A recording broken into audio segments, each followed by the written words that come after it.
Stephen A. will ask you this. Which do you believe were the real Eagles? Believe it or not, Skip Bayless, I'm of the mindset that the real Eagles are the team that we saw in the second half of both games, the opener against Jacksonville and last night's game. Obviously, they give a little bit too much in a game last night against Indianapolis. Indianapolis shocked them a little bit. They went heavy with the two tight end set, running the ball exceptionally well, accumulating over 100 yards on the ground in the first half, which is something that appears to be the antithesis of who they are and what they represent. Trent Richardson and Amar Bradshaw, they're not guys that are considered elusive. They're rough riders. They try to run in between tackles, even though Trent Richardson needs to do that a bit more successfully, with more continuity. But there's no question that when you look at them, you don't see a Shady McCoy. You don't see a Darren Sproles. You don't see an Adrian Peterson. You don't see guys like that on the Indianapolis Colts running the football. Primarily, it's usually about Andrew Luck, but I think they shocked the Philadelphia Eagles a little bit in the first half in that 17-6 lead because they were running the ball effectively. They essentially took the ball out of Andrew Luck's hands because they was running the ball so well because you had your two tight end set and the Eagles had to adjust to a heavier, more physical lineup that the Indianapolis Colts threw out there. So they go into halftime. They make the necessary adjustments. They force a turnover in terms of a fumble by Richardson. They force an interception, even though the receiver, Hilton, was held. There's no doubt about that, but you got to find a way to work yourself through that. But in the end, what I watched the Eagles do offensively is something that I think they could do against anybody. Nick Foles hasn't been that impressive, Skip, over the first two games of this season. But if you're going to dip and dunk it to a Darren Sproles, who's going to accumulate more than about 152 receiving yards, when you've got Shady McCoy, who's the closest thing we've seen to Barry Sanders in quite some times in terms of his elusivity, I don't think there's any question that when you look at those two weapons and what they're capable of doing simply by Chip Kelly getting Nick Foles to dip and dunk the ball to one of those two. Remember, we're not even taking the Riley Coopers, the Jeremy Maclins, the Brent Sellecks, the Zach Ertz into consideration. And Zach Ertz had a couple of good catches. You're talking about Sproles and Shady McCoy being the primary weapons. And when you have those two guys so close to the quarterback, Skip, where you can dip or dunk it to one of those individuals, it spreads the field for the receivers because the safeties, the cornerbacks, everybody, the cornerback has to stay at home and cover his receivers. The safeties can't just go deep with the receivers. They got to stay at home to some degree because of what Sproles and Shady McCoy are capable of doing, and it can really be just something that's devastating for a defense to deal with.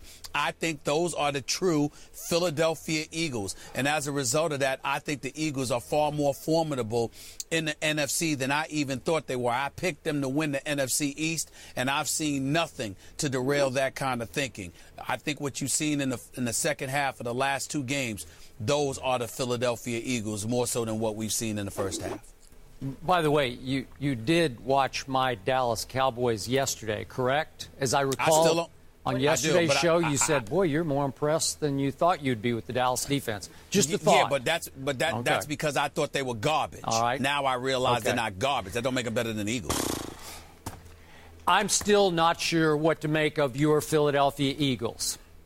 I'm not sure about the quality of the opposition just yet. I'm not sure about the Jacksonville Jaguars. I'm still not sure about an Indy defense without a Robert Mathis to rush the passer. So I do have to give you this. I thought they would miss Deshaun Jackson. Darren Sproles looks like he's about 7 years younger than he was a year ago. Remember, he played in a playoff game at the end of last year at Philly for the New Orleans Saints. Remember that game, Stephen A? Yes. And I barely remember it because I don't remember much about him running 4 times for 29 yards and catching 4 passes for 31 yards. Last night, he looked like he was playing on tape that was running in fast motion while everybody else on the field was on tape running at regular speed, normal speed. He was absolutely electric last night. And all of a sudden, we have Foles to Sproles. Foles to Sproles. And I'm sure we're going to hear about that all week because it's like the equivalent, as you know, Stephen A., of little long handoffs, just little quick flips to Darren Sproles. And Chip Kelly puts him in the most advantageous positions in the formation for him to slip free and be gone, man. And he was flying up and down the football field. I thought Indy did a reasonable job on LaShawn last night. He wound up with 20 rushes for 79 yards, but he had one run of 21 yards. So if you do the math on the 19 other carries, he only averaged 3.1. And how many times last night did it seem like LaShawn got thrown for a loss? So good job there, Indy. But you put so much focus and attention on stopping LaShawn McCoy, as you say, the closest thing to Barry Sanders. I'm not sure about that, but I'll leave that be for right now. But all of a sudden, Sproles is just killing you. You're not ready for just how electric Sproles has become, because last week against Jacksonville, he got loose for that 71-yard run for a touchdown that got them going in the second half. So if he keeps that up, he's 31 years of age. This is his 9th year in the league. San Diego finally let him go as a free agent, and New Orleans did finally, because he became an unhappy camper. They traded him for a 5th-round pick to Philadelphia.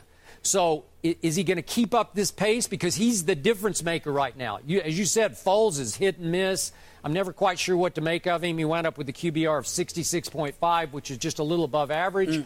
But still, this little guy, this little mighty might, I mean, that's unstoppability to me. So I'm going to have to give it up to you for right now.